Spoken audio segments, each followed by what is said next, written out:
স্বাগত দীপ্ত সংবাদের সাথে আছে আমি কাজী আসিফুজ্জামান।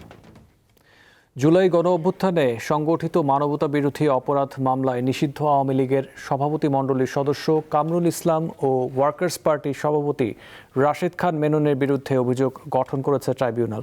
আন্তর্জাতিক অপরাধ ট্রাইব্যুনাল ১ এর চেয়ারম্যান বিচারপতি মোহাম্মদ গোলাম মুর্তজা মজুমদারের নেতৃত্বে গঠিত ৩ সদস্যের বেঞ্চ এই আদেশ দেয়। গত ২রা মার্চ আসামিদের বিরুদ্ধে অভিযোগ গঠনের শুনানি শেষ হয়। শুনানিতে প্রসিকিউশনের পক্ষ থেকে আদালতে বলা হয়, কামরুল ইসলাম ও রাশেদ খান মেনন তৎকালীন সরকার টিকিয়ে রাখতে উস্কানিমূলক দিয়েছেন। কামরুল ইসলাম ও রাশেদ খান মেনন তৎকালীন সরকার টিকিয়ে রাখতে উস্কানি দিয়ে আন্দোলনকারীদের ওপর গুলি চালানোর প্ররোচনা দেন। সকালে মামলার আসামিদের ট্রাইব্যুনালে হাজির করা হয়।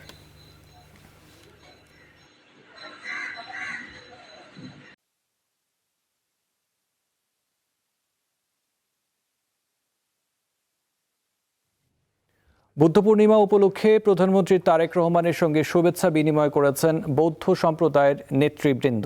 বৃহস্পতিবার সকাল 10টায় বাংলাদেশ সচিবালয়ে মন্ত্রী পরিষদ বিভাগের জনপ্রশাসন সভাকক্ষে এই শুভেচ্ছা বিনিময় অনুষ্ঠিত হয়। এই সময় দেশের সাম্প্রদায়িক সম্প্রীতি ও বৌদ্ধ সম্প্রদায়ের আর্থসামাজিক উন্নয়নে সরকারের বিভিন্ন পদক্ষেপ নিয়ে আলোচনা করা হয়।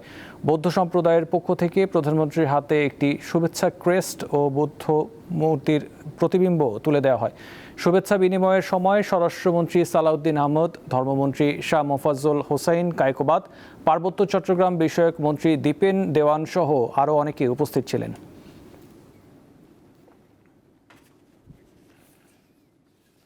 আজ বিকালের দিকে দেশের বিভিন্ন অঞ্চলে বৃষ্টিপাত বাড়ার সম্ভাবনা রয়েছে। রাজধানী ঢাকায়ও হতে পারে বৃষ্টি। বৃহস্পতিবার আবহাওয়া অফিসের পূর্বাভাসে এই তথ্য জানানো হয়। সাগরে লঘুচাপের প্রভাবে বুধবার রাতভর দেশের বিভিন্ন জেলায় মাঝারি থেকে ভারী বৃষ্টি হয়। প্রবল বৃষ্টিতে সিলেট, মৌলভীবাজার সহ দেশের অন্তত 5 জেলায় বন্যা পরিস্থিতির সৃষ্টি হয়েছে। আবহাওয়া অফিস বলছে, আজও বৃহস্পতিবারও দেশের বিভিন্ন অঞ্চলে বৃষ্টি হতে পারে।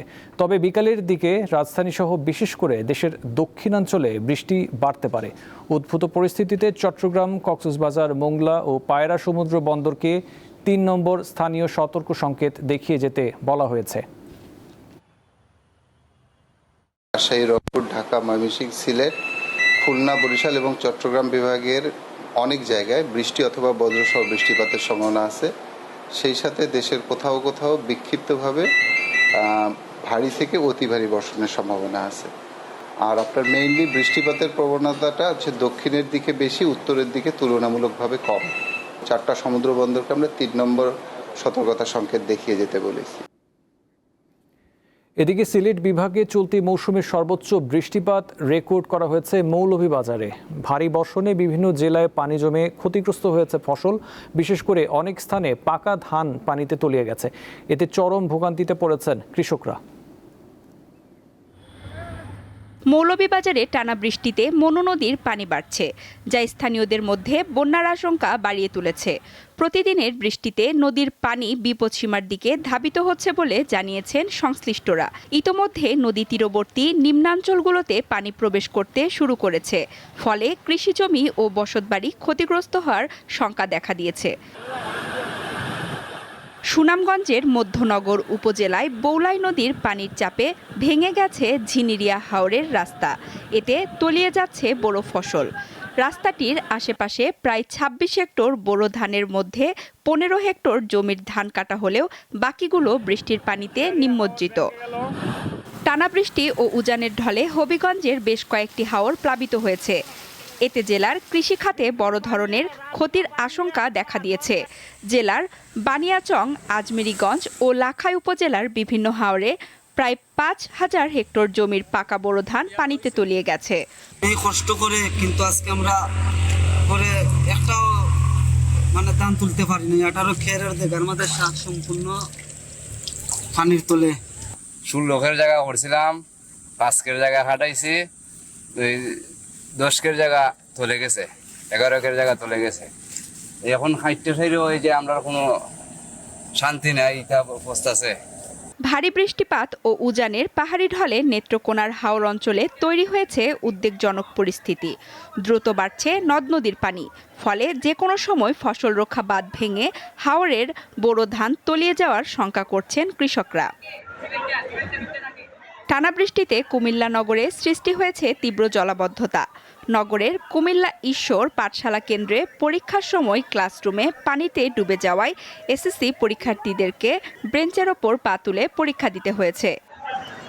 সঞ্জিদা স্নিগ্ধা, দীপ্ত, বার্তাকক্ষ। দীর্ঘ 2 মাস পর আজ মধ্যরাত থেকে শুরু হচ্ছে দেশের 5টি অভয়াশ্রমে ইলিশ সহ সব ধরনের মাছ শিকার। সে সময়ে মাছ ধরার প্রস্তুতি নিচ্ছেন জেলেরা। অনেকে ট্রলারে জাল তোলা সহ আনুষঙ্গিক কাজ শেষ করছেন। তবে আগামী বছরে নিষেধাজ্ঞার সময়ে প্রণোদনা বাড়ানোর দাবি জানিয়েছেন জেলেরা।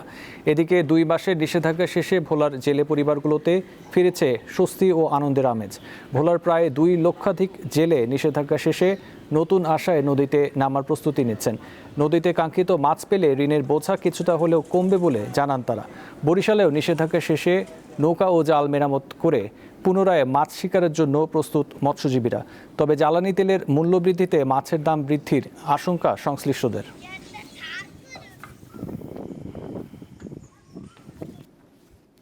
ইরানের উপর যুক্তরাষ্ট্রের দীর্ঘস্থায়ী নৌ অবরোধের খবরে বিশ্ববাজারে জ্বালানি তেলের দাম বেড়েছে। বুধবার বিশ্বব্যাপী অপরিশোধিত তেল ব্যারেল প্রতি $123 দাঁড়িয়েছে, যা গত 4 বছরে সর্বোচ্চ। বৃহস্পতিবার আন্তর্জাতিক বাজারে তেলের বেঞ্চমার্ক মূল্য ব্রেন্ট ক্রুড ব্যারেল প্রতি 120 ছাড়িয়ে যায় এবং অল্প সময়ের জন্য $125 পৌঁছায়, যা 2022 সালের পর সর্বোচ্চ। এছাড়া মার্কিন ওয়েস্ট টেক্সাস ইন্টারমিডিয়েট জুন ফিউচারের দাম 2% বেশি বেড়ে ব্যারেল প্রতি $109.2 পৌঁছেছে। বিশ্লেষকদের মতে হরমুজ প্রণালী পুনরায় স্বাভাবিক হওয়ায় সম্ভাবনা ক্ষীণ হয় মধ্যপ্রাচ্য থেকে তেলের সরবরাহ দীর্ঘ সময় ধরে বাধাগ্রস্ত থাকতে পারে। এমন আশঙ্কায় আন্তর্জাতিক বাজারে তেলের দাম বেড়েছে। যুদ্ধবিরতির পর তেলের দাম কিছুটা কমলেও যুক্তরাষ্ট্র অবরোধ অব্যাহত রাখায় গত 12 দিন ধরে তেলের দাম পুনরায় বাড়ছে।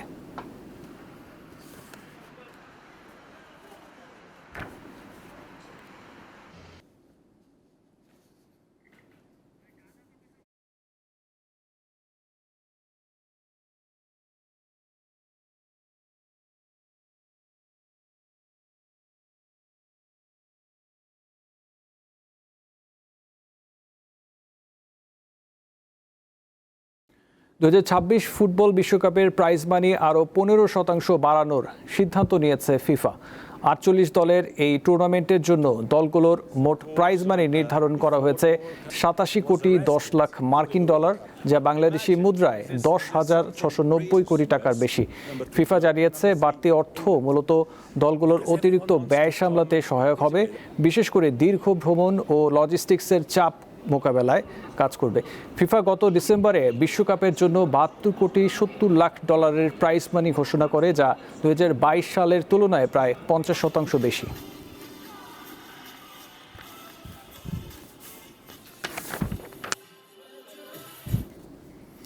এই ছিল এখনকার মতো। পরবর্তী সংবাদ দেখার আমন্ত্রণ রইল। এছাড়াও তথ্য বিনোদনের জন্য চোখ রাখুন দীপ্ত টিভির ডিজিটাল প্ল্যাটফর্মগুলোতে। ধন্যবাদ।